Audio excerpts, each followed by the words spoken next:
नमस्कार विद्यार्थी मित्रांनो, हिस्ट्री बाय पवन सर या ऑनलाईन प्लॅटफॉर्मवरती आपल्या सर्वांचं सहर्ष स्वागत आहे। आजपासून आपण एका नवीन उपक्रमाला सुरुवात करणार आहे।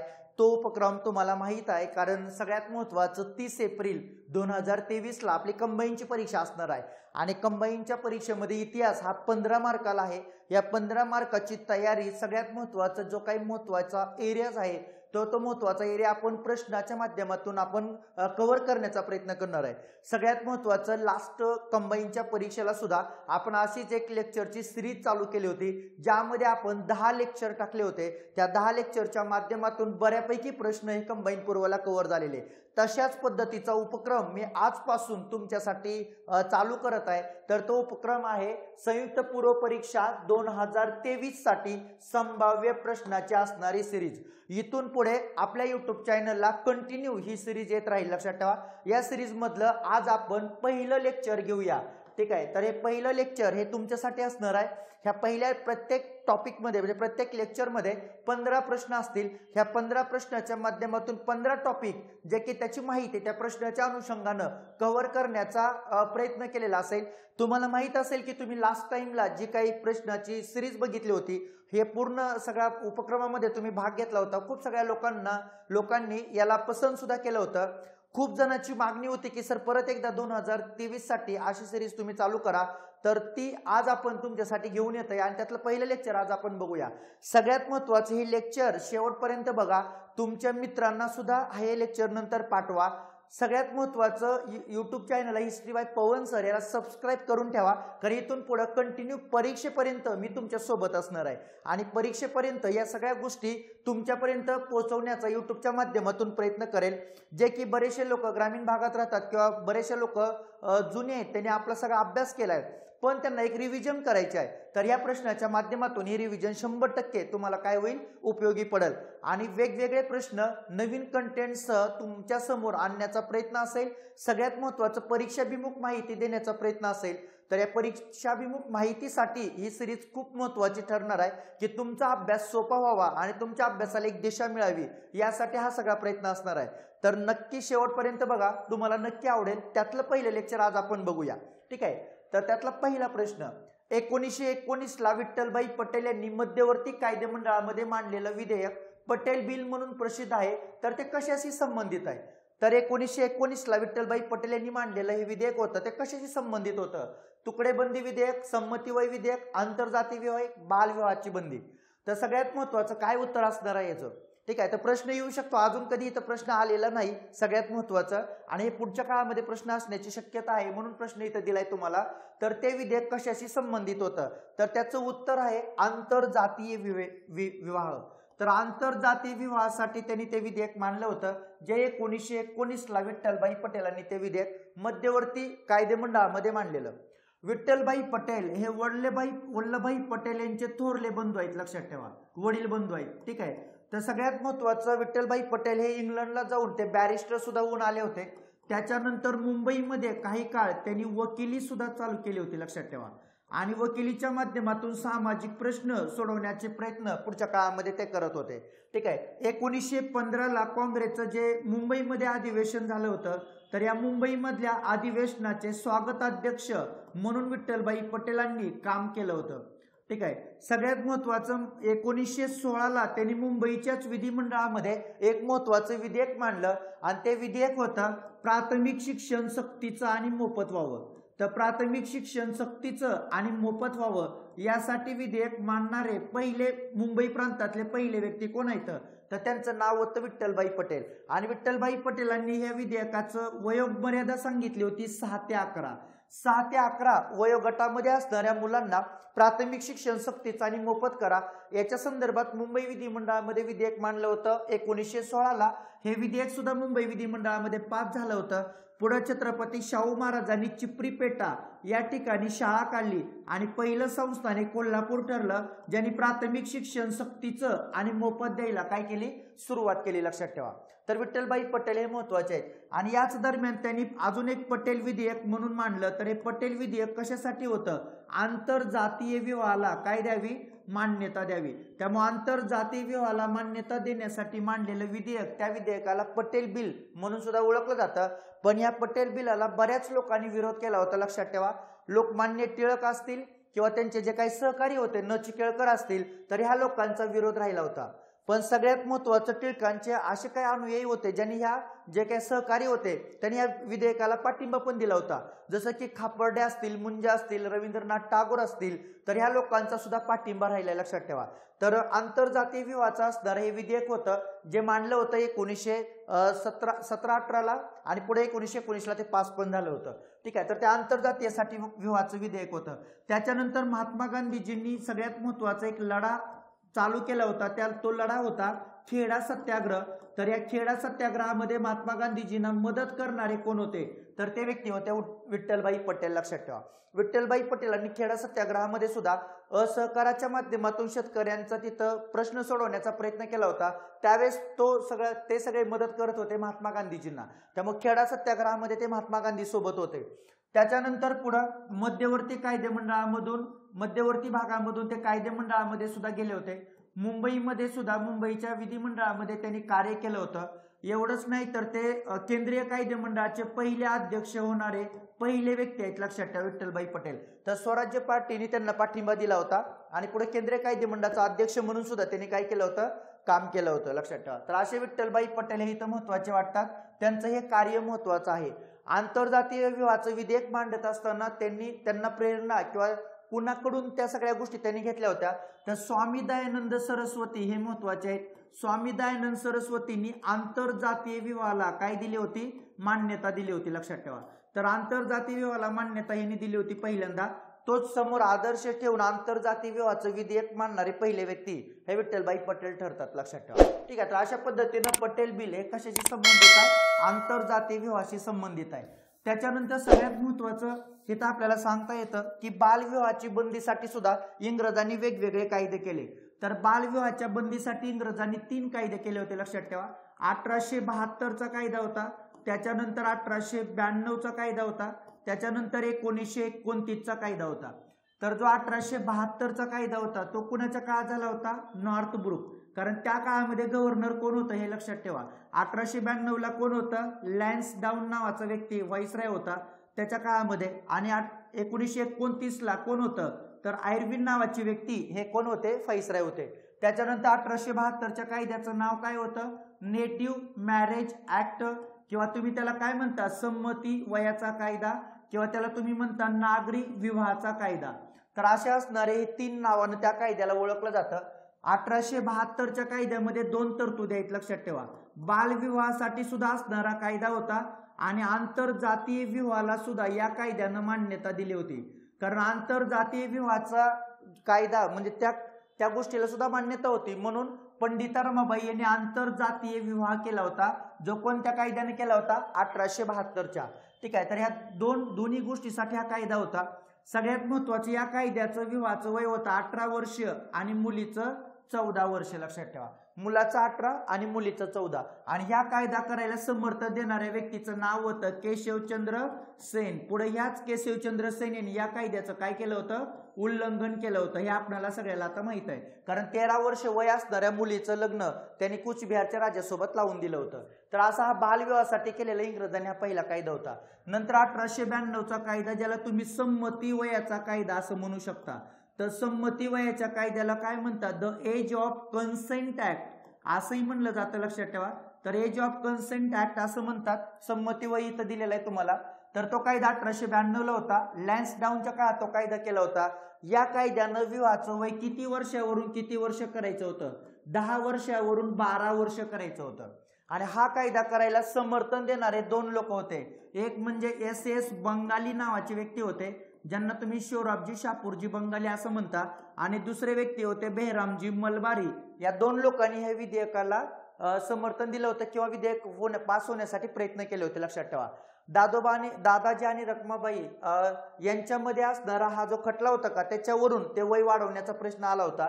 ह्याच्या अगोदर 1860 साली विवाहाचं वय काही प्रांतामध्ये 10 होतं, तर हे 10 वर्षावरून मुलीचं वय किती करायचं होतं, 12। त्यासाठी केलेला कायदा म्हणजे संमती वयाचा कायदा होता, त्याला the age of consent act असं म्हणतात। या कायद्याला विरोध करण्याचं काम कुणी केलं होतं, तर लोकमान्य टिळकांनी केलं होतं. तर टिळकांचं म्हणणं होतं की आम्ही आमच्या सुधारणा आम्ही स्वतः करू, तुम्ही आमच्या सुधारणामध्ये हस्तक्षेप करू नका, किंवा तुम्ही आमच्या या परंपरा प्रथामध्ये हस्तक्षेप करू नका, तुम्ही हस्तक्षेप करायची काही गरज नाही, आम्ही सगळे लोक येऊन आम्ही आमचं ठरवू काय करायचंय. त्यासाठी टिळकांनी विरोध केलेला. त्याच्यानंतर 1929ला आयर्विनच्या काळामध्ये कायदा झाला होता. त्या कायद्याचं नाव होतं शारदा कायदा. आणि या शारदा कायद्यानं विवाहाचं वय ठरवलं होतं 18 वर्ष आणि मुलीचं 14 वर्ष. तर शारदा कायदा सुद्धा बालविवाहासाठी केलेला कायदा होता 1929ला, लक्षात ठेवा. तर 3 बालविवाहाचे कायदे होते, 1872, 1892, 1929. कुणाच्या काळात झाला महत्वाचा आहे, कुणी समर्थन दिलं महत्वाचं आहे, कुणी विरोध केला महत्वाचा आहे. याच्यावर परीक्षेला प्रश्न विचारतील. एवढंच नाही तर विवाहाचं वय सुद्धा विचारतात. 18 वर्ष, 14 वर्ष, 10 वरून 12 करायचं होतं आणि 18 आणि 14 लक्षात ठेवा. विवाहाचं वय वाढवण्यासंदर्भाचे 2 लोक अजून मला महत्वाचे वाटतात. एक म्हणजे स्वामी दयानंद सरस्वती, ज्यांनी मुलाचं विवाहाचं वय 24 सांगितलं होतं आणि मुलीचं वय 16 सांगितलं होतं. डॉक्टर आत्माराम पांडुरंग तरखडकर यांनी मुलीचं विवाहाचं वय किती वर्ष सांगितलं होतं, 20 वर्ष सांगितलं होतं, लक्षात ठेवा. हे वय सुद्धा महत्वाचे असतात, जिथं परीक्षेला इथं प्रश्न विचारला जाऊ शकतो. तर हे सगळं लक्षात ठेवा, परीक्षेसाठी महत्वाचं आहे. ठीक आहे. तुकडेबंदी विधेयक त्याला कुणी विरोध केला होता, किंवा हे विधेयक ज्यावेळेस चुनीलाल नावाच्या व्यक्तीनं मांडलं होतं कुठं, मुंबईमध्ये, तर त्याला विरोध करण्याचं काम करणारे ब्राह्मणेतर चळवळीचे सगळे नेते आहेत. म्हणजे जवळपास भास्करराव जाधव, केशवराव जेधे या लोकांनी त्याला विरोध केला होता. तर तुकडेबंदी या विधेयकासाठी परिषदा घेऊन शेतकऱ्यांचा प्रश्न सरकार दरबारी मांडणारे महत्वाचे समाजसुधारक म्हणजे महर्षी विठ्ठल रामजी शिंदे आहेत, लक्षात ठेवा. त्यांनी या विधेयकाला काय केला होता, विरोध केला होता. जे की जमिनीचे छोटे छोटे तुकडे केल्यानंतर त्याच्यावर शेतसारा आकारण्यात येईल, त्यामुळे शेतकऱ्याकडून जास्त शेतसारा गोळा केला जाईल म्हणून या विधेयकाला विरोध होता. शेतकऱ्यांच्या परिषदा भरवण्याचं काम कुणी केलं असं जोड्या लावायला पाठीमागं प्रश्न होता. तर त्या व्यक्तीचं नाव होतं महर्षी विठ्ठल रामजी शिंदे. तर महर्षी विठ्ठल रामजी शिंदे जे महत्वाचे समाजसुधारक आहेत, त्यामुळे सुद्धा त्यांच्यावर परीक्षेला प्रश्न विचारला जाऊ शकतो. तर असे 4 पर्याय लक्षात ठेवा. सोबत हे विधेयक ज्या विधेयकासाठी हे मांडलं होतं ते होतं आंतरजातीय विवाहाचं विधेयक, लक्षात ठेवा. तर विठ्ठलभाई पटेल हे महत्वाचे व्यक्ती आपल्याला वाटतात. त्याच्यानंतर यंग बंगाल आंदोलन हे 1828 मध्ये कोणाच्या नेतृत्वाखाली सुरू करण्यात आलं होतं, Henry Derozio, Charles Wilkinson, Rajaram Mohan Roy, William Jones. तर याचं उत्तर काय आहे, तर यंग बंगाल आंदोलनाचं नेतृत्व कोण होतं किंवा कोणाच्या हातामध्ये होतं. तर या प्रश्नाचं उत्तर असणार आहे 1 नंबर, हेनरी लुई डेरेजिओ नावाचा व्यक्ती. तर सगळ्यात महत्वाचं, हा व्यक्ती बंगालमध्ये कार्य करत होता.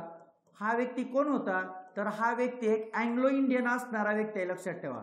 कोण होता हा व्यक्ती, अँग्लो इंडियन होता. या व्यक्तीवर कुठल्या क्रांतीचा प्रभाव होता, तर फ्रेंच राज्यक्रांतीचा या व्यक्तीवर काय होता, प्रभाव होता. फ्रेंच राज्यक्रांतीनं जगाला स्वातंत्र्य, समता, बंधुता हे मूल्य दिलेत. या मूल्यांचा त्या व्यक्तीवर प्रभाव होता. हा व्यक्ती झाल विचारधारेचा होता, लक्षात ठेवा. आणि ज्या ठिकाणी तो काम करत होता ते कॉलेज होतं 1817चं. त्या कॉलेजचं नाव होतं हिंदू कॉलेज. हिंदू कॉलेजची स्थापना कोणी केली होती, राजाराम मोहन राय, अलेक्झांडर डफ, त्याच्यानंतर डेव्हिड हियर हे लोक महत्वाचे आहेत. पाश्चिमात्य शिक्षण देण्यासाठी हे कॉलेज होतं, ज्या कॉलेजमध्ये हा व्यक्ती प्रोफेसर होता.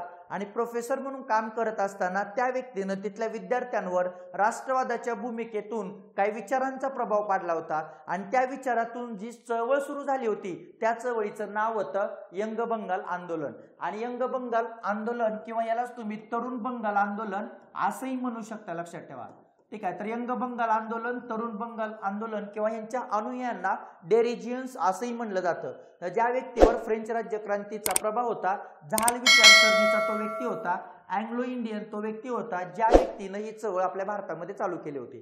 तर सगळ्यात महत्वाचं, हिंदू कॉलेजमध्ये तो प्रोफेसर होता आणि वय वर्ष 21 असताना त्या व्यक्तीला कॉलरा झाला, ज्याच्यामध्ये त्याचा काय झाला होता, मृत्यू. पण नंतर ह्याच्या विचारांना मानणारी जी चळवळ चालू झाली, तर त्या विचारांनी प्रभावित होऊन ज्या चळवळ चालू झाली होती त्याला आपण यंग बंगाल चळवळ असं म्हणतो. फक्त एवढंच आहे की या चळवळीला जास्त यश भेटलं नाही. कारण या चळवळीनं तत्कालीन असणारे बंगालचे काय सोडवले नाहीत प्रश्न, यांच्या पाठीमागं जनमत नव्हतं. दुसरा महत्वाचा मुद्दा, लोकांनी यांना पाठिंबा दिला नाही, त्यामुळे या चळवळीचा जास्त प्रसार आणि प्रचार तिथं झाला नाही, लक्षात ठेवा. पण हेनरी डेरेजो या व्यक्तीला महत्व आहे, कारण का तो असा पहिला व्यक्ती आहे जो व्यक्ती आपला आधुनिक भारतातील पहिला राष्ट्रवादी कवी आहे, लक्षात ठेवा.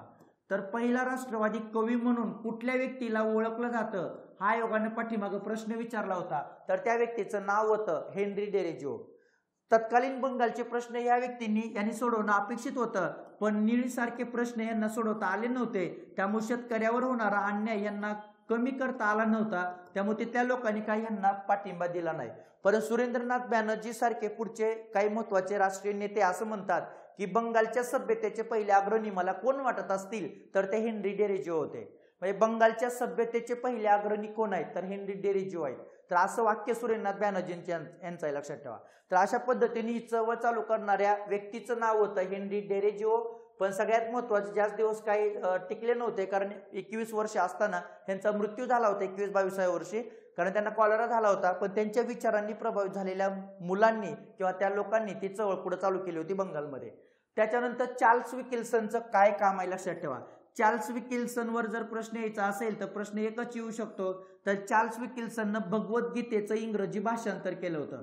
तर भगवद्गीतेचं इंग्रजी भाषांतर करणारे व्यक्ती कोण होते आणि जी प्रस्तावना त्यांना वॉरन हेस्टिंगने दिली होती, लक्षात ठेवा. तर भगवद्गीतेला इंग्रजीमध्ये कन्वर्ट कोणी केलं असा प्रश्न आला तर त्या व्यक्तीचं नाव चार्ल्स विल्किन्सन, लक्षात ठेवा. राजाराम मोहन राय यांचं कार्य खूप मोठं आहे, ब्राह्मो समाजाच्या माध्यमातून कार्य केलंय. पुढे राजाराम मोहन राय पुढच्या प्रश्नामधून ॲज अ समाजसुधारक म्हणून कव्हर करू आपण, ठीक आहे. विल्यम जोन्स महत्वाचा आहे. तर विल्यम जोन्सनं 1784ला काय केलं होतं तर बंगाल एशियाटिक सोसायटीची स्थापना केली होती. आणि या बंगाल एशियाटिक सोसायटीची स्थापना कलकत्तामध्ये केली. पौरात्य शिक्षणाला पाठिंबा दिला होता. तर प्रश्न आला होता ह्या बंगाल एशियाटिक सोसायटीला 2 लोकांनी मदत केली, त्यांचे नाव काय तर एकाचं नाव होतं कोलब्रुक आणि एकाचं नाव होतं वॉरन हेस्टिंग. तर वॉरन हेस्टिंग आणि कोलब्रुक या 2 लोकांनी मदत केली होती बंगाल एशियाटिक सोसायटीला. तर पुढचा प्रश्न असा असू शकतो तर त्या बंगाल एशियाटिक सोसायटीच्या माध्यमातून एक न्यूजपेपर काढला जायचं, एक रिसर्च पेपर. तर त्या पेपरचं नाव काय होतं, शोध पेपर असायचा तो, शोध निबंधासारखा. त्याचं नाव होतं एशियाटिक रिसर्च नावाचं हे पेपर काढला जायचा, ज्याच्यामध्ये पौरात्य शिक्षणाबद्दल बऱ्याच गोष्टी विल्यम जोन्सने लिहिलेला. तर विल्यम जोन्स कोण होता तर कलकत्ता न्यायालयाचा एक न्यायाधीश होता. न्यायाधीश म्हणून काम करत असताना भारतीय संस्कृती, भारतीय साहित्य याचा तो अभ्यासक होता आणि त्यानं बंगालच्या पंडिताकडून संस्कृत शिकून घेतली होती. आणि संस्कृत शिकल्यामुळं काय झालं होतं, त्यांना आपले संस्कृत मधले ग्रंथ होते का त्याला इंग्रजीमध्ये कन्वर्ट केलं होतं. तर कालिदास यांचं जे एक साहित्य होतं अभिज्ञान शाकुंतलम, तर या नाटकाला इंग्रजीमध्ये आणणारा पहिला व्यक्ती कोण होता, म्हणजे तो पहिला व्यक्ती कोण आहे तर विल्यम जोन्स आहे. विल्यम जोन्स असा व्यक्ती आहे ज्याच्यामुळं भारतीय साहित्य हे खऱ्या अर्थाने युरोपला प्रकाशित झालं किंवा युरोपच्या लोकांना त्याचा अभ्यास करता आला. म्हणजे भारतीय साहित्य युरोपपर्यंत पोहोचवणारा पहिला व्यक्ती कोण होता तर त्या व्यक्तीचं नाव होतं विल्यम जोन्स. तर हा विल्यम जोन्स इथं महत्वाचा वाटतो, लक्षात ठेवा. तर अशा पद्धतीनं यंग बंगाल आंदोलन बघत असताना बाकीचे ऑप्शन पण लक्षात ठेवा, परीक्षेला प्रश्न विचारतील. त्याच्यानंतर खालीलपैकी कोणत्या व्यक्ती या पाश्चात्य विद्या समर्थक होत्या, हा प्रश्न परीक्षेला असे प्रश्न यायचे बाकी आहेत. तर पाश्चिमात्य आणि पौरात्य विद्याला समर्थन देणारे लोक कोण कोण होते ह्या संदर्भात हा क्वेश्चन आहे. एज्युकेशन फील्डमध्ये हा क्वेश्चन जातो, लक्षात ठेवा त्या टॉपिकमध्ये. तर खाली तुम्हाला काही लोकांची नावं दिलेत. Charles Trevelyan, Bishop Heber, Alexander Duff, Rajaram Mohan Roy. Bishop Heber, Rajaram Mohan Roy, William Jones, Alexander Duff. Charles Trevelyan, Rajaram Mohan Roy, Bishop Heber, H T Prinsep. Horace Wilson, William Jones, H T Prinsep. तर कोणता गट आहे जो गट पाश्चिमात्य शिक्षणाला पाठिंबा देतो. पहिलं हे लक्षात ठेवा, पाश्चिमात्य विद्या म्हणजे आंग्ल विद्या. याचाच अर्थ काय तर पाश्चिमात्य विद्या म्हणजे इंग्रजी भाषेचं शिक्षण द्यावं असं खालीलपैकी कुठल्या गटाला वाटतं, तो गट कोणता लक्षात ठेवा. 2 गट तयार झाले होते, एक होता पौरात्य गट आणि एक होता पाश्चिमात्य गट. हा गट कधी तयार झाला होता तर 1833च्या चार्टर ऍक्ट मध्ये ज्यावेळेस शिक्षणासाठी 10 लाख रुपये देण्याची तरतूद होती का, त्याच वेळेस ते 10 लाख रुपये कुठल्या माध्यमावर खर्च व्हावे हा विचार आपल्या लोकांच्या मनात होता. त्या माध्यमावरूनच 2 गट तयार झाले होते. एक गट म्हणत होता भारतातल्या लोकांना पौरात्य साहित्याचं शिक्षण द्यावं आणि एक गट म्हणत होता भारतातल्या लोकांना पाश्चिमात्य शिक्षण द्यावं. आणि ह्या दोघांमध्ये निर्माण झालेला वाद पुढे एका व्यक्तीनं सोडवला होता, त्या व्यक्तीचं नाव होतं मेकॉले. पण वाद सोडवण्याच्या अगोदर असा कोणता गट आहे की जो गट म्हणत होता पाश्चिमात्य शिक्षण द्या, तर तो गट ओळखा. ठीक आहे. अशा टाईपचे प्रश्न पुढच्या काळामध्ये अपेक्षित आहेत, लक्षात ठेवा. तर चार्ल्स ट्रॅव्हलियन महत्वाचा व्यक्ती आहे, बिशप हेबर हे पण आहेत, अलेक्झांडर डेप, राजाराम मोहन राय. ठीक आहे, आता लक्षात ठेवा Bishop Heber, Rajaram Mohan Roy, William Jones. हा जो विल्यम जोन्स आहे का, आपण यांचं नाव आता बघितलं, बंगाल एशियाटिक सोसायटी वाले. तर यांचं म्हणणं होतं भारताला कुठलं शिक्षण द्या, भारतीय लोकांना पौरात्य शिक्षण द्या, भारतीय भाषेतून शिक्षण द्या. त्यामुळं विल्यम जोन्स हे पौरात्यवादी आहेत, ते पाश्चिमात्यामध्ये येत नाहीत. त्याच्यानंतर सगळ्यात महत्वाचं Charles Trevelyan, Rajaram Mohan Roy, Bishop Heber. इथं एक वेगळं नाव आहे एच टी प्रिन्सेप, लक्षात ठेवा. एच टी प्रिन्सेप यांचं म्हणणं होतं भारतीय लोकांना पौरात्य साहित्याचं शिक्षण द्या, भारतीय भाषेतून शिक्षण द्या. त्यामुळे प्रिन्सेप हे पौरात्य गटाचे आहेत, ते पाश्चिमात्यामध्ये येत नाहीत. आणि सगळ्यात महत्वाचं खाली दोन ऑप्शन तुम्हाला कॉमन दिसतील, एक विल्यम जोन्स आणि दुसरं एच टी प्रिन्सेप. कारण हे दोन्ही लोक कसल्या गटाचे आहेत, पौरात्यवाले आहेत. आणि सोबत होरेस विल्सन जे आहेत का, ते सुद्धा पौरात्यवाले आहेत, लक्षात ठेवा. म्हणजे हा ऑप्शन सुद्धा येणार नाही. म्हणजे 3 ऑप्शन जातात, दुसरा, तिसरा आणि चौथा. एकच ऑप्शन शिल्लक राहतो, तो म्हणजे कोणता, तर तो पहिला. तर Charles Trevelyan, Bishop Heber, Alexander डेप, राजाराम मोहन राय हे सगळे लोक कुठल्या शिक्षणधारेचे समर्थक आहेत, तर इंग्रजी शिक्षणाचे समर्थक आहेत, लक्षात ठेवा. यांच्यासोबत आपल्याला अजून काही नाव ऍड करता येतील. जेम्स मिल नावाचा व्यक्ती, लक्षात ठेवा. तर जेम्स मिल याचं सुद्धा म्हणणं होतं की आपण भारतीय लोकांनी इंग्रजी शिक्षण द्यावं. मुंबईचा पहिला गव्हर्नर ज्याचं नाव होतं एल्फिस्टन, याचं सुद्धा म्हणणं होतं की आपण भारतीय लोकांनी इंग्रजी शिक्षण द्यावं. त्याच्यानंतर डेव्हिड हियर हा सुद्धा एक महत्वाचा व्यक्ती आहे, लक्षात ठेवा. राजाराम मोहन राय यांच्यासोबत त्यांनी काम केलं होतं. तर डेव्हिड हियर या सुद्धा व्यक्तीचं म्हणणं होतं की आपण भारतीय लोकांना इंग्रजी शिक्षण द्यावं. मेकॉले हा सुद्धा महत्वाचा व्यक्ती आहे, जो पाश्चिमात्य शिक्षणाचा समर्थक होता, लक्षात ठेवा. असे सगळे लोक सांगता येतील जे भारतामध्ये राहून पाश्चिमात्य शिक्षण द्या असं म्हणत होते. सगळ्यात महत्वाचं अलेक्झांडर डफ या व्यक्तीनं सुद्धा, हा मिशनरी होते, लक्षात ठेवा. डेव्हिड हियर हे सुद्धा मिशनरी होते. अलेक्झांडर डफनी तर स्कॉटिश चर्च कॉलेज काढलं होतं 1830 मध्ये, लक्षात ठेवा. त्या स्कॉटिश चर्च कॉलेजमध्ये सुभाषचंद्र बोस शिकले होते, तत्वज्ञान विषयामध्ये त्यांनी पदवी घेतलेली.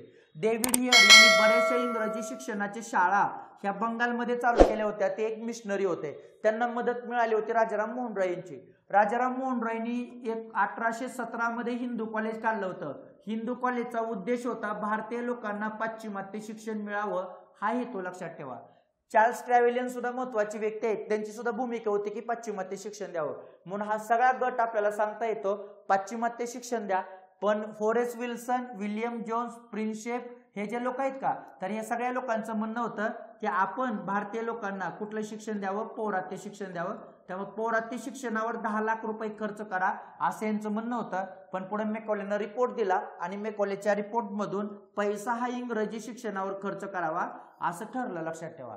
ठीक आहे. त्यामुळे अशा पद्धतीने हे 2 गट इथं आपल्याला सांगता येतील, असे 2 वेगवेगळे गट पडले होते. हे जे प्रिन्सेप व्यक्ती आहेत का, यांचं अजून एक सगळ्यात महत्वाचं काम लक्षात ठेवा.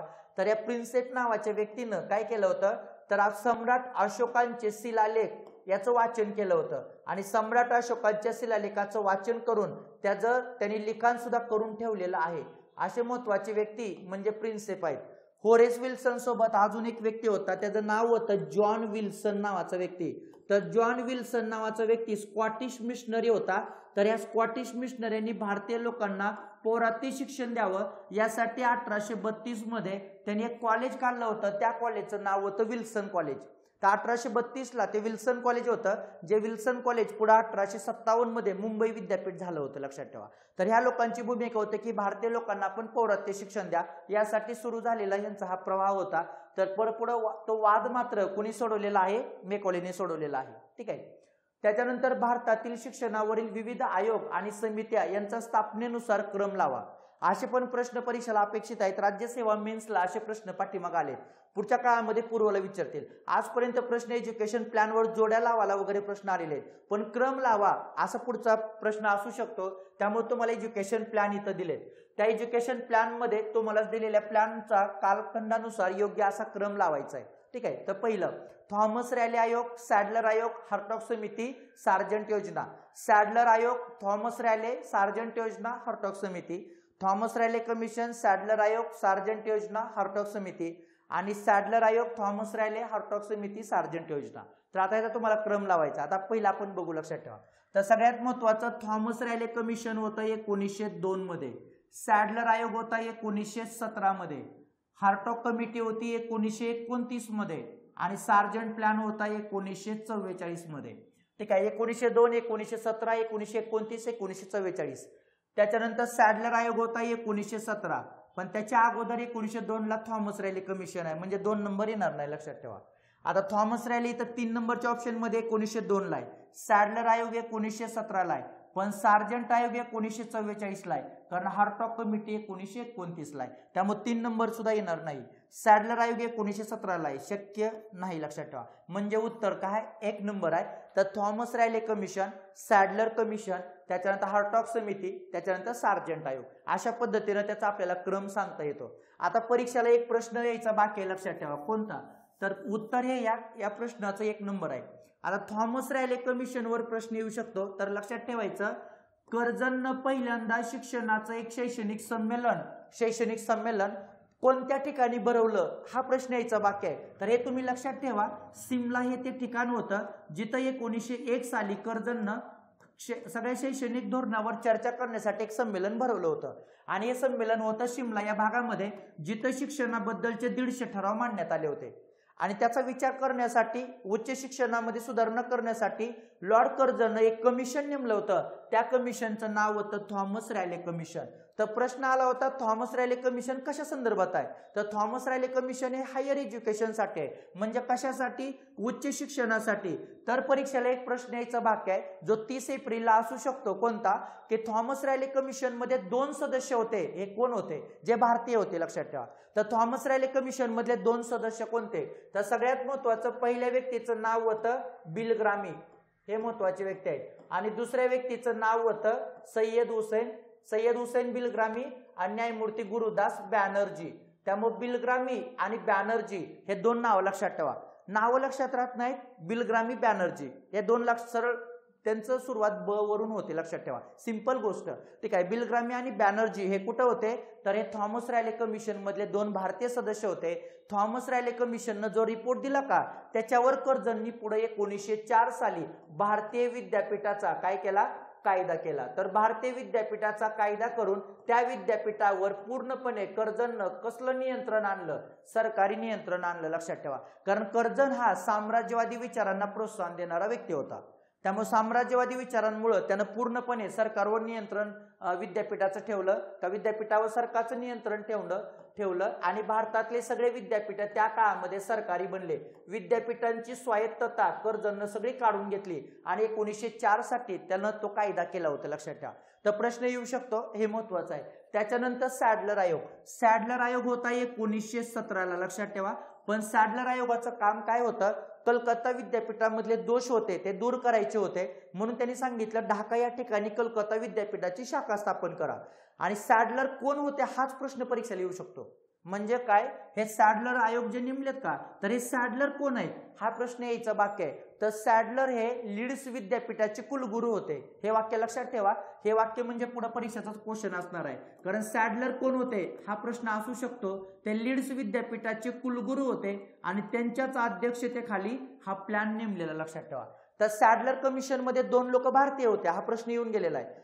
आशुतोष मुखर्जी आणि जियाउद्दीन अहमद हे 2 लोक भारतीय, लक्षात ठेवा. सॅडलर कमिशननं रिपोर्ट दिला प्रायमरी एज्युकेशन पासून हायर एज्युकेशन पर्यंत. पण यांचं एक सगळ्यात महत्वाचं वाक्य होतं, जर आपल्याला उच्च शिक्षणामधल्या सुधारणा करायच्या असतील तर पहिल्यांदा माध्यमिक स्तर सुधारा, असं यांचं म्हणणं होतं. त्यामुळे माध्यमिक स्तर सुधारणं गरजेचं आहे, हा विचार त्यांनी मांडला होता. तर हे सॅडलर कमिशन महत्वाचं आहे, लक्षात ठेवा. आणि सॅडलर कमिशननं शिक्षणाची एक नवीन व्यवस्था आणली, त्या व्यवस्थेचं नाव होतं इंटरमिडिएट वर्ग. तर परीक्षेला प्रश्न यायचा बाकी आहे, असं कोणतं कमिशन आहे ज्या कमिशननं इंटरमिडिएट वर्ग व्यवस्था नवीन सुचवली? तर इंटरमिडिएट वर्ग व्यवस्था सुचवणारा प्लॅन होता सॅडलर, लक्षात ठेवा. त्याच्यानंतर सगळ्यात महत्वाचं हार्टॉग कमिटी. तर हार्टॉग कमिटी होती 1929 ला.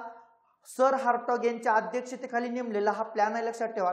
यांनी सगळ्यात महत्वाचं प्राथमिक शिक्षणाला राष्ट्रीय महत्व द्या असं यांनी सांगितलं होतं. आणि ग्रामीण भागातल्या विद्यार्थ्यांना हायर एज्युकेशनला घेऊन जाऊ नका, त्यांना माध्यमिक स्तरावरून व्होकेशनल एज्युकेशन कडे घेऊन जा, कारण त्यांच्या अंगामध्ये स्किल निर्माण करा, कौशल्य निर्माण करा, जे पुढे स्वावलंबी बनतील. हा हार्टॉग कमिशनचा बेस होता. आणि सगळ्यात महत्वाचं पुढे सार्जंट आयोग होता. तर 1944 ला सार्जंट कमिशन नेमलं. सार्जंट कमिशनने एक काम केलं की इंटरमिडिएट वर्ग व्यवस्था कुणी सांगितली? सॅडलरनं. ती बंद करायला कुणी लावली? सार्जंटनं. त्यामुळे सार्जंट महत्वाचे आहे. आणि प्रश्न आला होता सार्जंट कोण होते? आयोगाचा क्वेश्चन आहे, लक्षात ठेवा. तर हे सार्जंट कोण होते? तर सार्जंट हे भारत सरकारचे शैक्षणिक सल्लागार आहेत. कोण आहेत सार्जंट? भारत सरकारचे शैक्षणिक सल्लागार होते. सार्जंट प्लॅननं भारतामध्ये शिशुशाळा स्थापन करा हा सगळ्यात महत्वाचा ठराव पास केला होता किंवा ही तरतूद केलेली, लक्षात ठेवा. तर शिशुशाळा चालू करा असं म्हणणारे सार्जंट आहेत. सार्जंटनी 3 ते 6 वर्षाचा प्लॅन दिला, 6 ते 11 वर्षाचा प्लॅन दिला, 11 ते 17 वर्षाचा प्लॅन दिला आणि त्याच्यानंतर 3 वर्षाची पदवी असावी असा रिपोर्ट सार्जंटनं दिला होता, लक्षात ठेवा. त्यामुळे शिक्षणाची संरचना सांगत असताना 3 ते 6 वर्षातलं शिक्षण, नंतर 6 ते 11 वर्षातलं शिक्षण आणि 11 ते 17 ही 6 वर्षाचं वेगळं शिक्षण आणि ते पूर्ण झालं की 3 वर्षाच्या मुलाला पदवी द्या असं म्हणणारे महत्वाचं कमिशन म्हणजे सार्जंट. तर अशा पद्धतीनं सार्जंटचा रिपोर्ट आहे. तर शिशुशाळा स्थापन करा आणि सगळ्यात महत्वाचं त्यांनी सांगितलं होतं की सार्जंट हे कोण होते? तर शैक्षणिक सल्लागार होते. इंटरमिडिएट बंद करायला त्यांनी सांगितलं होतं आणि ही वर्ग व्यवस्था पुढच्या काळामध्ये काय झाली होती? बंद झाली होती, लक्षात ठेवा. तर अशा पद्धतीनं भारतातील शिक्षणावरील वेगवेगळे आयोग आणि समित्या याची माहिती ज्याच्या माध्यमातून आपल्याला ह्या गोष्टी इथं कव्हर करता येतील. त्याच्यानंतर सगळ्यात महत्वाचा प्रश्न जोड्या लावा. अ गट आणि ब गट अशा टाईपचे प्रश्न अपेक्षित आहेत. एका साईडला संघटना आणि दुसऱ्या साईडला त्याचे संस्थापक, लक्षात ठेवा. संघटनेवर अजून एक प्रश्न येऊ शकतो. कशा फॉर्मॅटमध्ये? बघा, संघटनेची पूर्ण कार्यकारिणी जर असेल तर माहिती ठेवायची, कारण अशा कार्यकारिणीवर प्रश्न अपेक्षित आहे. एवढंच नाही तर संस्था, संघटना यांचे उद्देश विचारतायत, त्यामुळे हे उद्देश आयएमपी करून ठेवायचे ज्यांच्यावर परीक्षेला काय असू शकतो? प्रश्न. एवढंच नाही तर या प्रत्येक संघटनेमध्ये कोणकोणते सदस्य काम करत होते, त्या सदस्यांनी या संघटनेला काय योगदान दिलं, अशा फॉर्मॅटमध्ये प्रश्न 30 एप्रिल 2023 ला अपेक्षित आहेत. कारण कार्यकारिणी विचारतील, सगळ्यात जास्त फोकस ठेवा उद्देश काय होता आणि सदस्य कोण कोण होते ज्या सदस्यांनी काम केलं, असे प्रश्न अपेक्षित आहेत. ठीक आहे. पहिल्यांदा बेसिक लेवलला एक प्रश्न घेतलेला आहे. संस्थापक सांगा आणि जोड्या लावा. इकडे संघटनेचं नाव आहे British India society, British India association, east India association, Indian association. ठीक आहे. तर सगळ्यात महत्वाचं बघा, इंडियन असोसिएशन कोणाची संघटना आहे? Surendranath Banerjee. East India Association Dadabhai Naoroji. British India Association Radhakant Deb आणि ब्रिटिश इंडिया सोसायटी इंग्लंडमध्ये होती जॉर्ज थॉम्सन. म्हणजे 1 2 3 4 हे सलगच तुम्हाला त्याचे नावं दिलेत, संस्थापक दिलेत. म्हणजे 1 नंबरचा ऑप्शन आपल्याला दिसेल 1 2 3 4, 2 1 3 4, त्याच्यानंतर 2 4 3 1 आणि 1 4 3 2. तर 1 नंबरचा ऑप्शन आहे त्याचं काय उत्तर आहे. हे जी ब्रिटिश इंडिया सोसायटी होती का, याची स्थापना झाली होती 1839 ला आणि जॉर्ज थॉम्सन सोबत अजून एक व्यक्ती होता ॲडम्स. तर जॉर्ज थॉम्सन आणि ॲडम्स हे 2 लोक इंग्लंडमध्ये काम करायच्या संघटनेच्या माध्यमातून. आणि ही संघटना कुणाचे प्रश्न पार्लमेंटला सांगायची? तर त्या संघटनेचं नाव होतं लँड होल्डर सोसायटी, लक्षात ठेवा. तर लँड होल्डर सोसायटी होती भारतात 1838 ची स्थापना झाली होती त्याची. द्वारकानाथ टागोर हे महत्वाचे व्यक्ती तिथं काम करायचे. तर द्वारकानाथ टागोर आणि प्रसन्न कुमार टागोर हे 2 लोक काम करत होते. लँड होल्डर सोसायटी म्हणजे जमीनदाराचे प्रश्न पार्लमेंटला सांगणारी संघटना म्हणजे ही. पण पार्लमेंटला कुणाच्या माध्यमातून ते प्रश्न सांगितले जायचे? तर जॉर्ज थॉम्सनची संघटना ब्रिटिश इंडिया सोसायटी, लक्षात ठेवा. तर अशा पद्धतीनं भारतातलं जमीनदारी संस्थेचं काम चालायचं. तर जमीनदारी संस्थेचं ही जी लँड होल्डर सोसायटी आहे ना, ही आपल्या भारतातली अशी एक महत्वाची संघटना आहे ज्याने आपल्या डिमांड करत असताना घटनात्मक उपायांचा पहिल्यांदा वापर केला. परीक्षेला प्रश्न यायचा बाकी आहे, आपल्या भारतातली पहिली संघटना सांगा जिनं घटनात्मक उपायांचा पहिल्यांदा वापर केला. तर घटनात्मक उपायांचा वापर यांनी केला होता पहिल्यांदा. कारण का? कारण तुम्हाला कायमधारा पद्धत माहित आहे आणि कायमधारा पद्धतीमध्ये 3 गोल होते. एका गोलमध्ये शेतकरी, दुसऱ्या गोलमध्ये मध्यस्थ जमीनदार आणि तिसऱ्या गोलमध्ये सरकार. कारण सरकार शेतकऱ्यावर शेतसारा लावणार पण शेतकरी सरकारला शेतसारा देणार नाही, कारण गोळा करायला मध्यस्थ होते. आणि ह्या मध्यस्थांना कायमधारा पद्धतीने जमिनीचं मालक केलं होतं. पण पुढे रहितवारी पद्धत आली आणि रहितवारी पद्धतीने यांचे मालकी हक्क नष्ट झाले.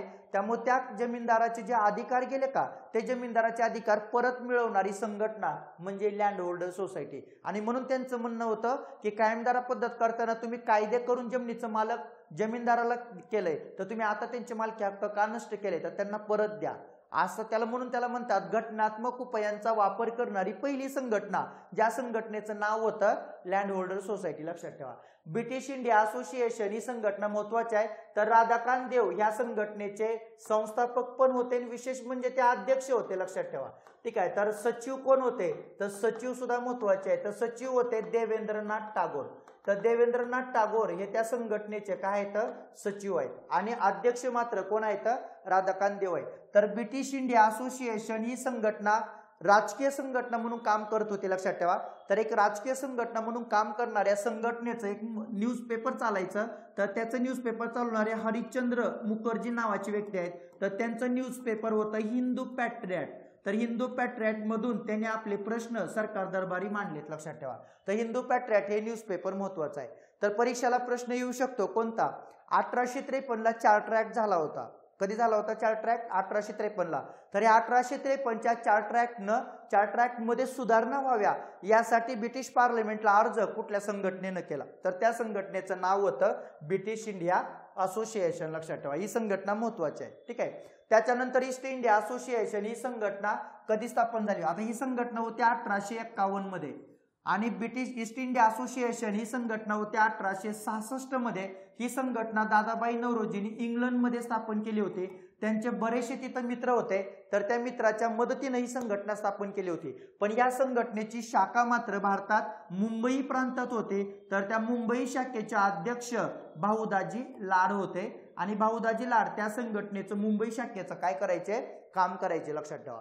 त्याच्यानंतर इंडियन असोसिएशन नावाची संघटना 1876ची आहे. आणि ही संघटना स्थापन केली होती सुरेंद्रनाथ बॅनर्जींनी.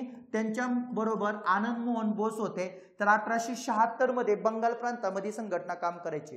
प्रश्न विचारला जाऊ शकतो, ऑल इंडिया लेवलला ज्यावेळेस इंडियन नॅशनल काँग्रेस काम करत होते, पण तिच्या अगोदर 9 वर्षापासून ऑल इंडिया लेवलला काम करणारी भारतातली पहिली संघटना कोणती आहे, तर त्या संघटनेचं नाव होतं इंडियन असोसिएशन. आणि सुरेंद्रनाथ बॅनर्जी यांचं एक न्यूजपेपर होतं कोणतं, बंगाली. याच्या माध्यमातून ते या संघटनेच्या माध्यमातून आपले अधिकार सरकारला मागायचे. लक्षात ठेवा.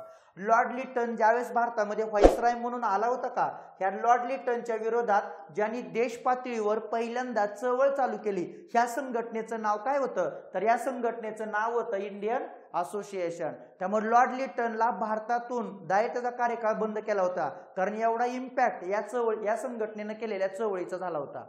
ही चळवळ ऑल इंडिया लेवलला काम करायचे कोणाच्या विचारधारेमधून, तर जोसेफ मॅजिनी हे जे व्यक्ती होते इटलीचे क्रांतिकारक, त्यांच्या विचारांचा प्रभाव इंडियन असोसिएशनचे संस्थापक कोण, जे ICS परीक्षा पास होते, त्यांचं नाव होतं सुरेंद्रनाथ बॅनर्जी, त्यांच्यावर होता. म्हणून जोसेफ मॅजिनी यांच्या विचारांमधून काम करणारी संघटना म्हणजे इंडियन असोसिएशन.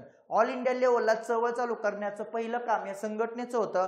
एवढंच नाही तर आपल्या भारतामध्ये पहिल्यांदा नॅशनल कॉन्फरन्स कुणी आयोजित केल्या, तर त्या संघटनेचं नाव होतं इंडियन असोसिएशन. तर एवढी माहिती इंडियन असोसिएशनची लक्षात ठेवा. बाकी बऱ्याचशा गोष्टी आहेत तिथं प्रश्न विचारलेला आहे, जसं की वयोमर्यादा ICS परीक्षेची 21 वर्षावरून 19 करा, यासाठी ऑल इंडिया लेवलला चळवळ ज्यांनी चालू केली ती संघटना कोणती, इंडियन असोसिएशन. अशा बऱ्याच गोष्टी आपल्याला सांगता येतील जिथं ह्या महत्वाच्या आहेत. पण संघटना आणि संघटनेचे संस्थापक दिलेत. पुढच्या काळामध्ये प्रश्न बघताना कार्यकारिणीच बघू, सगळी उद्देश पण बघू, ज्याच्या माध्यमातून संघटना हा टॉपिक हळूहळू कव्हर करू. लक्षात ठेवा.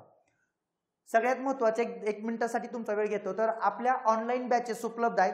ज्या सगळ्यात महत्वाचं 30 एप्रिल 2023 साठी जे मुलं तयारी करतायत, राज्यसेवेची तयारी करतायत, जे लोक पुण्यात येऊ शकत नाहीत, त्यांच्यासाठी ऑनलाईन प्लॅटफॉर्म उपलब्ध आहे. प्ले स्टोअरला आपलं ॲप डाउनलोड करायचं, history by Pawan sir. History by Pawan sir तुम्ही टाकल्यानंतर 2 ॲप येतील, त्यातलं 2 नंबरचं ॲप डाउनलोड करा, जे 12 MBचं ॲप आहे बघा. तर 12 MBच्या ॲपवर तुम्हाला ह्या बॅचेस उपलब्ध दिसतील, जिथं सगळ्यात महत्वाचं आपण एक बॅच टाकलाय, बेसिक फाउंडेशन बॅच. तर ह्या बॅचची फी असणार आहे 1900 रुपये, ज्याच्यामध्ये संयुक्त पूर्व परीक्षा आणि संयुक्त मुख्य परीक्षा याचा सिलेबस सगळा कव्हर होईल. ठीक आहे. तर बेसिक फाउंडेशन बॅच म्हणून एक तुम्हाला तिथं भेटेल, ती बॅच तुम्ही जॉईन करू शकता. आणि संयुक्त पूर्व परीक्षेसाठी एक बॅच आहे, ज्याला 1299 रुपये फक्त त्याची फी असणार आहे. ही पण बॅच तुम्ही घेऊ शकता, ज्याच्यामधून फक्त पूर्व कव्हर होईल कंबाईनचं, आणि याच्यामधून कंबाईन पूर्व प्लस मुख्य कव्हर होईल. ह्या दोन्ही बॅचेस तुम्हाला उपलब्ध आहेत. रेकॉर्डेड स्वरूपामध्ये तिथं व्हिडिओ टाकलेले आहेत, ते व्हिडिओ बघा, सोबत नोट्स दिलेत, त्या नोट्स व्यवस्थित वाचा, आणि सोबत आपले युट्यूबचे लेक्चर बघा. ह्याच्या पलीकडे करायची काही गरज नाही पडणार, कारण सगळं तुमचं याच्या माध्यमातून कव्हर करून घेण्याचा माझा काय असेल प्रयत्न असेल. सगळ्यात महत्त्वाचा पुढचा क्वेश्चन, 1889 साली स्थापन झालेली जी ब्रिटिश कमिटी ऑफ इंडिया होती तर तिचा अध्यक्ष कोण होतं लक्षात ठेवा. तर त्या कमिटीचा अध्यक्ष कोण होतं? William Digby, Charles Bradlaugh, William Wedderburn, Henry Cotton. तर त्या ब्रिटिश कमिटी ऑफ इंडिया की जी इंडिया कमिटी होती तर त्या कमिटीचा अध्यक्ष होता विल्यम वेडरबर्न. तर विल्यम वेडरबर्न हे व्यक्ती अध्यक्ष होते आणि विल्यम डिग्बी हे व्यक्ती त्या संघटनेचे काय होते? सचिव होते. तर सगळ्यात महत्त्वाचं मवाळ लोकांचं एक कार्य आहे. तर मवाळ लोकांनी जे कार्य केलं ते इंग्लंडमध्ये आपल्या अधिकारासाठी ही समिती काय केली? स्थापन केली. आणि ज्या समितीच्या माध्यमातून तिथं आपले लोक काम करायचे, ज्या समितीमध्ये 2 भारतीय लोकांचं जास्त योगदान आहे तर ही समितीमध्ये भारतीय असणारे लोक म्हणजे एक दादाभाई नौरोजी आणि दुसरं उमेशचंद्र बॅनर्जी. तर दादाभाई नौरोजी आणि उमेशचंद्र बॅनर्जी त्या समितीच्या माध्यमातून काम करत होते. भारतीय लोकांचे अधिकार, भारतीय लोकांचे प्रश्न ब्रिटिश पार्लमेंटला सांगणारे, भारतीय लोकांच्या प्रश्नाबद्दल हक्काबद्दल इंग्लंडमध्ये जागृती करणारी एक महत्त्वाची संघटना म्हणजे ब्रिटिश कमिटी ऑफ इंडिया लक्षात ठेवा. आणि इंडिया नावाचं न्यूजपेपर हे चालवायचे. यांचं न्यूजपेपर कोणतं होतं? इंडिया नावाचं. तर इंडिया नावाचं न्यूजपेपर तिथं त्यांनी चालू केलं होतं ज्याच्या माध्यमातून हे सगळे प्रश्न तिथल्या लोकांना सांगितले जायचे लक्षात ठेवा. तर एक महत्त्वाची कमिटी आहे. याच्यामध्ये बऱ्याच इंग्रज अधिकाऱ्यांचा सुद्धा काय होता? सहभाग होता. जे इंग्रज अधिकारी दादाभाई नौरोजी यांचे कोण होते? मित्र होते लक्षात ठेवा. दादाभाई नौरोजी असे पहिले व्यक्ती आहेत जे ब्रिटिश पार्लमेंटचे पहिले हिंदी सदस्य म्हणून त्यांना ओळखलं जातं. आणि ब्रिटिश पार्लमेंटमध्ये काम करत असताना भारतीय लोकांच्या अधिकाराबद्दल जागृती निर्माण करणं हे तिथं त्यांचं महत्त्वाचं काय होतं? कार्य होतं लक्षात ठेवा. सगळ्यात महत्त्वाचं चार्ल्स ब्रॅडला. तर चार्ल्स ब्रॅडला हे ब्रिटिश पार्लमेंटमधला एक उदारमतवादी व्यक्ती, भारतीय लोकांना अधिकार द्या यासाठी चार्ल्स ब्रॅडला नावाच्या व्यक्तीनं काय केलं होतं? ब्रिटिश पार्लमेंटमध्ये एक विधेयक मांडलं होतं. एवढंच नाही तर हे विधेयक त्या व्यक्तीनं पास करून घेतलं होतं. म्हणून आपण ह्या व्यक्तीला 5व्या अधिवेशनामध्ये विशेष आमंत्रित म्हणून आमंत्रण दिलं होतं. ते अधिवेशन भरलं होतं मुंबईमध्ये.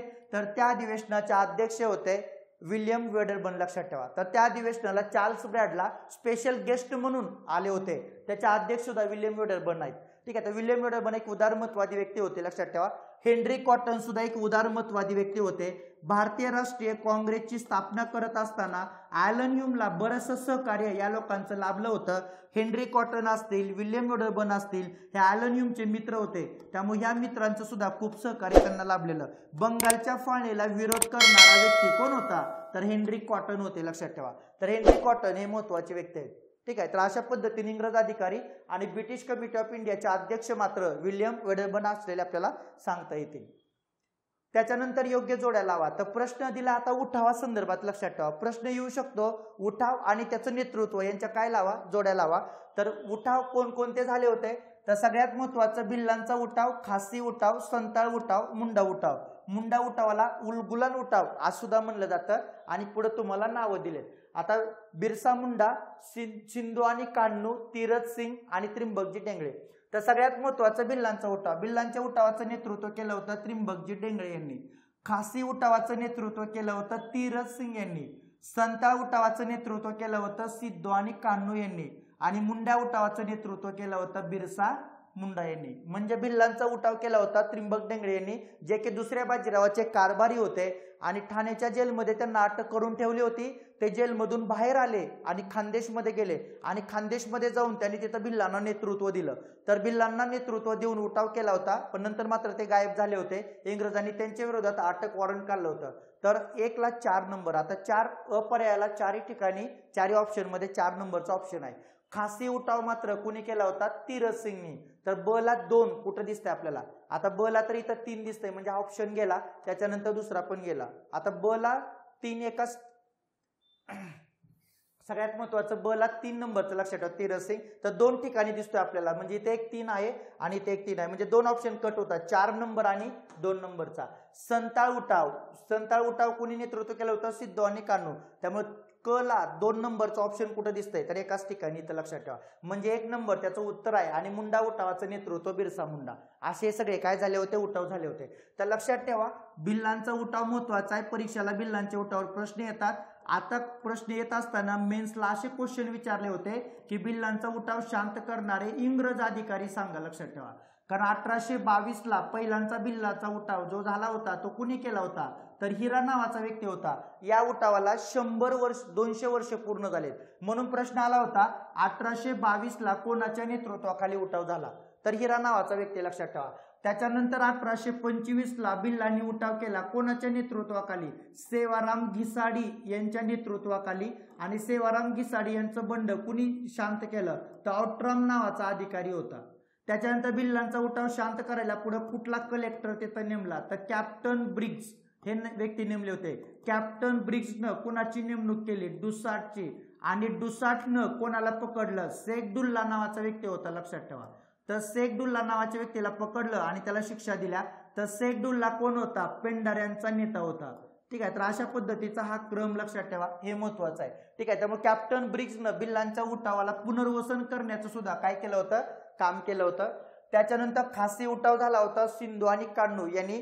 तर खासी उठाव केला होता तीरथ सिंगने, लक्षात ठेवा. गारो खासी जयंतिया या टेकड्या होत्या आणि तिथं राहणाऱ्या खासी लोकांच्या अधिकारावर तिथं मर्यादा येणार होत्या, कारण डोंगराळ असणाऱ्या प्रदेशामध्ये इंग्रजांनी आपलं सैन्य ठेवलं होतं आणि रस्ता बांधायला काम चालू केलं होतं, कारण त्यांचं म्यानमार सोबत युद्ध चालू होतं, ब्रह्मदेशासोबत. आणि तिथलं युद्ध झाल्यानंतर आम्ही सैन्य काढून घेतो असं इंग्रज म्हणत होते. पण खासी लोकांनी युद्ध संपल्यानंतर सुद्धा इंग्रजांनी सैन्य काढायला नकार दिला.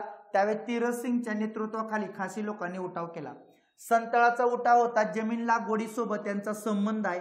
तर आपल्या प्रदेशामध्ये इंग्रजांचा वाढणारा जो हस्तक्षेप होता तो बंद केला होता. तर बिहार प्रांतामध्ये बिहार पासून बंगालपर्यंत ह्या उठावाचं लोण पसरलं होतं, लक्षात ठेवा. सिंधू आणि कान्हू तर यांनी तिथं नेतृत्व दिलं होतं. मुंडा उठावाला तुम्ही महान उठाव असंही म्हणता किंवा उलगुलान उठाव असंही म्हणता. तर या उठावाचं नेतृत्व होतं बिरसा मुंडा यांनी. तर बिरसा मुंडा यांनी मुंडा लोकांवर, तिथं जे लोक होते त्यांच्यावर होणारा अन्याय होता, हा अन्याय कमी करण्याचा काय केला होता? प्रयत्न केला होता. त्यामुळे उठावाचं नाव आणि नेतृत्व सोबत इंग्रज अधिकारी ज्या ज्या उठावामध्ये असतील त्यांची नावं विशेष करून लक्षात ठेवा. पुढचे प्रश्न इंग्रज अधिकाऱ्यावरच असणार आहे. ठीक आहे. त्याच्यानंतर असहकार चळवळीच्या मान्यतेसाठी काँग्रेसचे खास अधिवेशन सप्टेंबर 1920 मध्ये भरलं होतं. तर ते कुठं भरवण्यात आलं होतं? कलकत्ता, नागपूर, मुंबई आणि वर्धा, लक्षात ठेवा. तर सगळ्यात महत्वाचं असहकार चळवळीच्या वेळेस सप्टेंबर 1920ला भरलेलं अधिवेशन हे कुठं होतं? कलकत्त्याला होतं. तर त्या अधिवेशनाचा अध्यक्ष होते लाला लजपत राय, लक्षात ठेवा. लाला लजपत राय यांनाच या अधिवेशनाचा अध्यक्ष का केलं? कारण महात्मा गांधीजींना काही गोष्टी साध्य करून घ्यायच्या होत्या. कारण लाला लजपत राय हे जहालांचा चेहरा होते. लाला लजपत राय हे आक्रमक स्वरूपाचे व्यक्ती होते. लाला लजपत राय हे कामगार युनियनचे सुद्धा महत्वाचा चेहरा होता, कारण कामगार युनियन आयटकचे अध्यक्ष पण लाला लजपत राय होते 1920ला. विद्यार्थी सुद्धा बऱ्यापैकी त्यांना मानत होते, लक्षात ठेवा. त्यामुळे या सगळ्या गोष्टींमुळे लाला लजपत राय यांचं नाव महात्मा गांधींनी अध्यक्षपदासाठी पुढे केलं, कारण असहकार चळवळीला सगळ्याच लोकांचा महात्मा गांधीजींना काय घ्यायचा होता? पाठिंबा. त्यामुळे लाला लजपत राय यांना अध्यक्ष केलं होतं, लक्षात ठेवा. आणि इथंच असहकाराचा ठराव मांडला होता महात्मा गांधीजींनी, पण त्या असहकाराच्या ठरावाला सगळ्या लोकांनी काय केला होता? विरोध केला होता. पण सगळ्यात महत्वाचं या ठिकाणी महात्मा गांधीजींचा असहकार मान्य झाला, कारण सगळ्यात जास्त लोकांनी असहकाराच्या बाजूनं मतदान केलं. त्यामुळे पुढच्या काळामध्ये महात्मा गांधीजींकडे कॉन्फिडन्स होता की असहकारी तर लोकांनी मान्य केलाय, राष्ट्रीय नेते सुद्धा पुढच्या काळामध्ये मान्यता देतील. म्हणून नागपूरमध्ये जे पुढे डिसेंबरमध्ये अधिवेशन भरलं होतं 1920ला, तर या अधिवेशनाचे अध्यक्ष सी विजय राघवाचारी होते. तर त्या अधिवेशनामध्ये सगळ्याच काँग्रेसच्या नेत्यांनी असहकार 1 वर्षासाठी का असना पण मान्यता दिलेली आपल्याला दिसते. आणि महात्मा गांधीजींना सांगितलं की तुम्ही असहकार चळवळ चालू करा. मग पुढे महात्मा गांधीजींनी 2 वर्ष असहकार चळवळ चालू केली, लक्षात ठेवा. तर असे कलकत्ता आणि नागपूर हे 2 अधिवेशन झाले होते 1920ला. त्यामुळे 2 अधिवेशनाचा अध्यक्ष आणि तिथं मांडलेले ठराव महत्वाचे आहेत, ज्यांच्यावर परीक्षेला प्रश्न विचारला जाऊ शकतो, लक्षात ठेवा. ठीक आहे.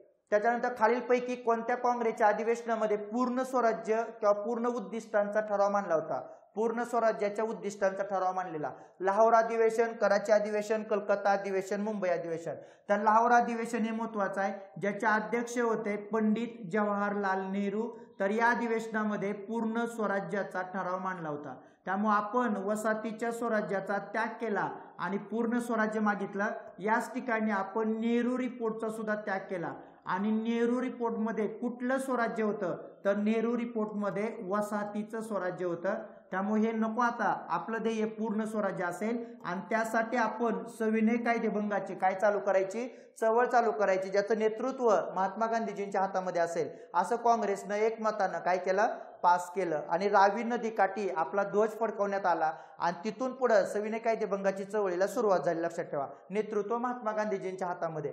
कराची अधिवेशन झालं होतं 29 मार्च 1931 ला, ज्याच्यामध्ये वल्लभभाई पटेल हे त्याचे अध्यक्ष होते. इथं फंडामेंटल राईटचा आपण पहिल्यांदा काय मांडला होता, ठराव मांडला होता. तर असं कोणतं काँग्रेसचं अधिवेशन आहे ज्या अधिवेशनामध्ये आपण फंडामेंटल राईटचा ठराव मांडला आणि राष्ट्रीय आर्थिक कार्यक्रम सुचवला, तर हे अधिवेशन होतं 1931चं. आणि महात्मा गांधीजींनी काँग्रेसच्या वतीनं सेकंड राऊंड टेबल कॉन्फरन्स मध्ये भाग घ्यावा याच्यावर आपल्या लोकांचं काय झालं होतं, एकमत झालं होतं. तर हे अधिवेशन सुद्धा इथं महत्वाचं आहे, लक्षात ठेवा. कलकत्ता अधिवेशन 1920 ला आताच पाहिलं आपण. मुंबई अधिवेशनाचे अध्यक्ष होते SP सिन्हा आणि या अधिवेशनाचं सगळ्यात महत्वाचं स्वागताध्यक्ष होते विठ्ठलभाई पटेल. आणि ह्या 15च्या अधिवेशनामध्ये टिळकांना काँग्रेसमध्ये घेण्यात आलं होतं, लक्षात ठेवा. त्यामुळे टिळकांनी काँग्रेसचं ध्येय साम्राज्यांतर्गत स्वराज्य असेल असं इथं सांगितलं होतं. त्यामुळे साम्राज्यांतर्गत स्वराज्य हे 1915च्या व्यासपीठावरून काँग्रेसचं ध्येय सांगणारे कोण आहेत, तर लोकमान्य टिळक आहेत, लक्षात ठेवा. असे काँग्रेसचे महत्वाचे अधिवेशन आहेत, ठीक आहे. त्याच्यानंतर महात्मा गांधीजींच्या भारतात केलेल्या चळवळी संदर्भात अचूक विधान ओळखा. तर सगळ्यात महत्वाचं महात्मा गांधीजींच्या ज्या मुवमेंट आहेत का त्यांचे अचूक विधान ओळखायचे आहेत. तर पहिलं, अहमदाबाद गिरणी कामगार लढा हा महात्मा गांधीजींनी भारतात केलेला पहिला सविनय कायदेभंग होता. तर हे वाक्य चुकीचं आहे, लक्षात ठेवा. कारण पहिला सविनय कायदेभंग लढा म्हणजे चंपारण्य सत्याग्रह होता, ठीक आहे. त्यामुळे तो काय अहमदाबाद नव्हता.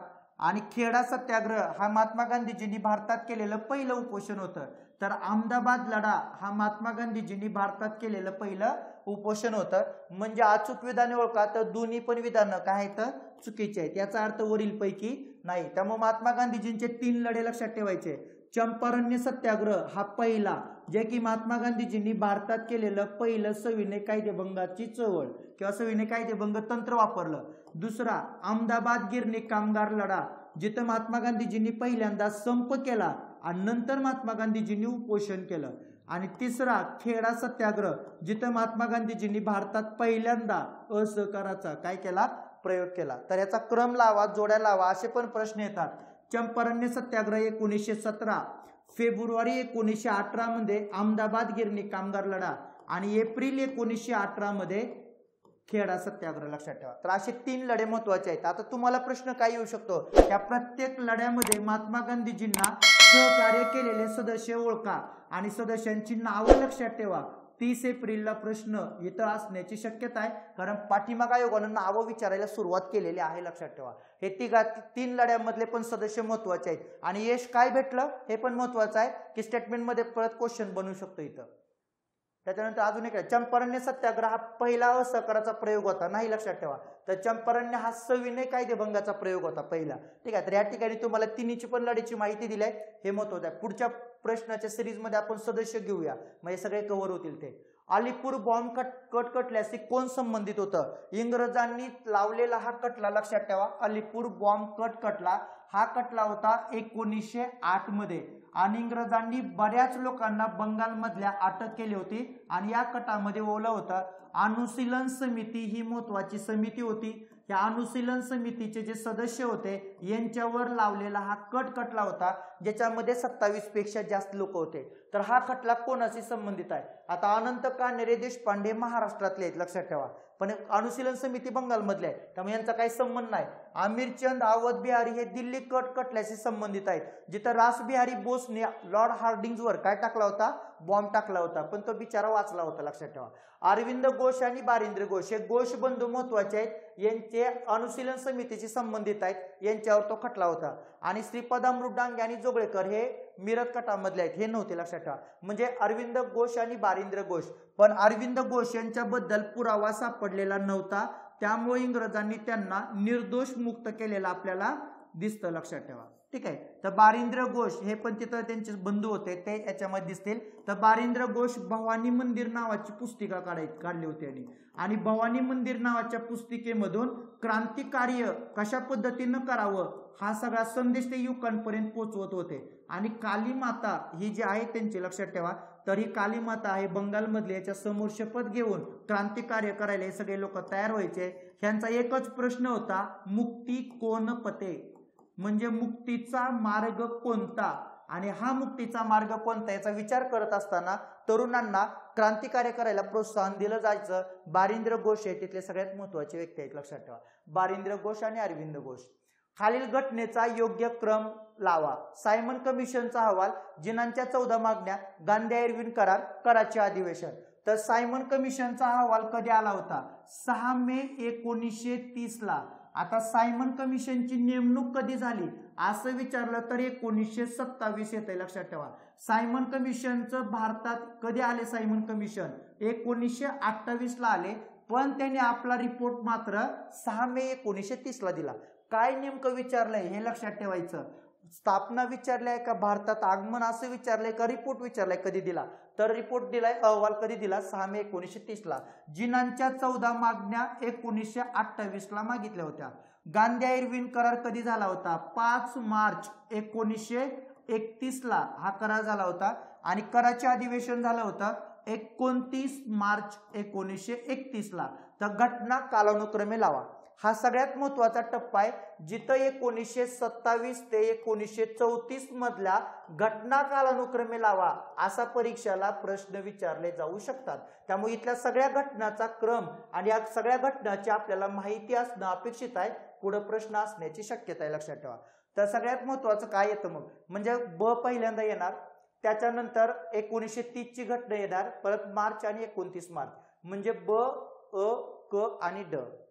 तर इथं ब, अ, क, ड हा 2 नंबरचा ऑप्शन लक्षात ठेवा. ब, अ, क, ड हा त्याचं काय उत्तर आहे. तर अशा पद्धतीनं हा आपल्याला प्रश्न सांगता येतो. घटना कालानुक्रमे लावा, योग्य जोड्या लावा. तर सगळ्यात महत्वाचा प्रश्न आहे कामगार संघटना. पाठीमागं परीक्षाला, प्रत्येक परीक्षेला कामगार संघटना आणि कामगार संघटनेचे नेते यांच्यावर प्रश्न विचारला जातो. तर पुढे संस्थापक आणि त्या व्यक्तीचं नाव दिले. Maharashtra labour union, Bengal Kamgar club, Madras labour union, Indian Federation of Labour, लक्षात ठेवा. आता पुढे Rajan Nair, Shashipad Banerjee, BP Wadia, M N Roy. तर महाराष्ट्र लेबर युनियन राजन नायर यांची संघटना आहे. Bengal Kamgar club Shashipad Banerjee, Maharashtra labour union BP Wadia आणि Indian Federation of Labour M N Roy. तर एक नाव लक्षात ठेवा, शशिपाद बॅनर्जी. शशिपाद बॅनर्जी असे पहिले व्यक्ती आहेत ज्यांनी 1870 साली पहिल्यांदा आपल्या भारतामध्ये बंगाल या ठिकाणी कामगारांचा एक क्लब स्थापन केला. तो कामगारांचा क्लब म्हणजे हा होता. म्हणजे आपल्या भारतामध्ये पहिले व्यक्ती कोण आहेत ज्यांनी क्लब स्थापन केला, तर ते म्हणजे शशिपाद बॅनर्जी 1870 ला. त्याच्यानंतर कामगार संघटना स्थापन करण्याच्या दिशेनं जर पहिलं पाऊल 1875 ला कोणी टाकलं असेल तर गेल्या वर्षी कंबाईनला प्रश्न आला होता. त्यांचं नाव होतं SS बंगाली, शोराबजी शापूरजी बंगाली. आणि पुढे मग नामू लोखंडेने 1884 ला बॉम्बे मिल अँड असोसिएशन नावाची संस्था आणली, लक्षात ठेवा. मद्रास लेबर युनियन, मद्रासमध्ये कामगारांचा प्रश्न सोडवणारे बीपी वाडिया हे एक महत्वाचे व्यक्ती आहेत, लक्षात ठेवा. बीपी वाडिया यांच्यासोबत मुदलियार नावाचे सुद्धा एक सहकारी होते ज्यांनी कामगारांचे प्रश्न सोडवले. त्याच्या Indian Federation of Labour M N Roy, Manavendranath Roy यांची रॅडिकल सोसायटी सुद्धा महत्वाची आहे, तिथं प्रश्न आलेला. आणि राजन नायर यांचं महाराष्ट्र लेबर युनियन. तर अशा पद्धतीने 1 2 3 4 हे डायरेक्ट तुम्हाला समोरच जोड्या दिल्या. तर 2 नंबरचं उत्तर हे त्या प्रश्नाचं उत्तर आहे. तर कामगार संघटना आणि संस्थापक हे लक्षात ठेवायचे. सोबत फॅक्टरी ऍक्ट लक्षात ठेवा, परीक्षेला या वर्षी सुद्धा कंबाईनला प्रश्न असणार. 1893 मध्ये मोहमेडन अँग्लो ओरिएंटल सभा स्थापन झाली आणि या संघटनेचा उद्देश होता इंग्रजी राजवटीचं समर्थन करणं, मुस्लिमांना राजकीय प्रभावापासून दूर ठेवणं. काय उत्तर आहे? ठीक आहे. तर समोर दिले योग्य विधान ओळखा. अ बरोबर, ब बरोबर, दोन्ही पण बरोबर, वरीलपैकी एकही नाही. तर हे दोन्ही पण विधान काय आहेत? बरोबर आहेत, लक्षात ठेवा. अ आणि ब बरोबर. तर सगळ्यात महत्वाची ही संघटना होती का? तर ही संघटना 1893 ला सर सय्यद अहमद खान यांनी चालू केली, लक्षात ठेवा. आणि ही संघटना स्थापन करायला इंग्रजांनी पाठबळ दिलं होतं, हे सगळ्यात महत्वाचं. आणि या संघटनेच्या माध्यमातून काँग्रेसच्या राजकीय प्रभावापासून मुस्लिमांना दूर ठेवणं हा यांचा काय होता? उद्देश होता. कारण 1887च्या काँग्रेसच्या मद्रास अधिवेशनापासून सर सय्यद अहमद खान यांनी मुस्लिमांच्या एका गटाला काँग्रेसपासून दूर ठेवण्यामध्ये त्यांना यश आलं होतं. पुढे ते काँग्रेसपासून वेगळे राहिले आणि या संघटनेच्या माध्यमातून आपल्या डिमांड करू लागले. म्हणून त्यांनी 1896ला 2 डिमांड केल्या होत्या. कोणत्या? आम्हाला स्वतंत्र पॉलिटिकल पार्टी द्या आणि आम्हाला भारतामध्ये स्वतंत्र मतदारसंघ द्या. स्वतंत्र मतदारसंघ, स्वतंत्र पॉलिटिकल पार्टी. म्हणून पॉलिटिकल पार्टीची स्थापना झाली 1906ला आणि स्वतंत्र मतदारसंघ मिळाले 1909ला, मोर्ले मिंटो सुधारणा कायदा. म्हणजे अशा पद्धतीने मुस्लिमांच्या डिमांडला मान्यता देणं हे इंग्रजांचं महत्वाचं धोरण होतं. कारण यांना जर आपण पाठिंबा दिला तर हे लोक भारतीय राष्ट्रीय काँग्रेसपासून हळूहळू काय जातील, दूर जातील असं त्यांना वाटायचं. म्हणून या गोष्टी आहेत, लक्षात ठेवा. सगळ्यात महत्वाचं 1 मिनिट घेतो. तर 4 जूनला राज्यसेवा पूर्व परीक्षा असणार आहे. तर राज्यसेवा पूर्व परीक्षेसाठी सुद्धा नवीन अभ्यासक्रमानुसारची बॅच ही आपल्या ॲपवर उपलब्ध आहे. हिस्ट्री बाय पवन सर हे ॲप डाउनलोड करा तुम्ही. त्याच्यानंतर राज्यसेवा पूर्व परीक्षेमध्ये प्राचीन मध्ययुगीन असणार आहे, त्याची सुद्धा एक वेगळी बॅच तुम्हाला तिथं केलेली आहे, ज्याची फी 499 रुपये असणार आहे, लक्षात ठेवा.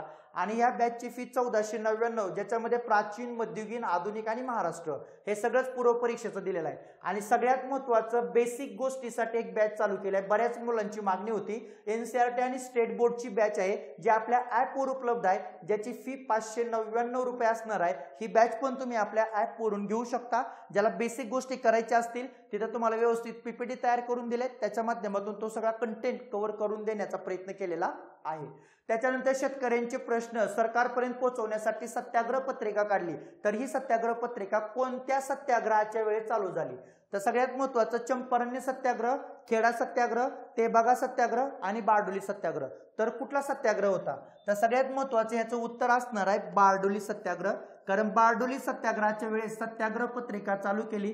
तर या सत्याग्रह पत्रिकामध्ये वल्लभभाई पटेलांनी शेतकऱ्यांचे प्रश्न मांडले आणि शेतकऱ्यांचे प्रश्न सरकारपर्यंत पोहोचवण्याचा काय केला, प्रयत्न केला, लक्षात ठेवा. त्यामुळे शेतकऱ्यांना 30% दर जास्त होते, हे दर कमी करा म्हणून हा काय होता, लढा होता. तर 1928ला हा बारडोली लढा वल्लभभाई पटेल यांच्या मार्गदर्शनाखाली आणि नेतृत्वाखाली चालू झालेला आपल्याला दिसतो, लक्षात ठेवा.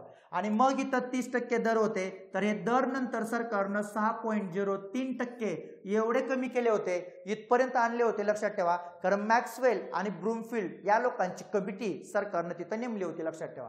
अशा पद्धतीनं हा प्रश्न, ठीक आहे.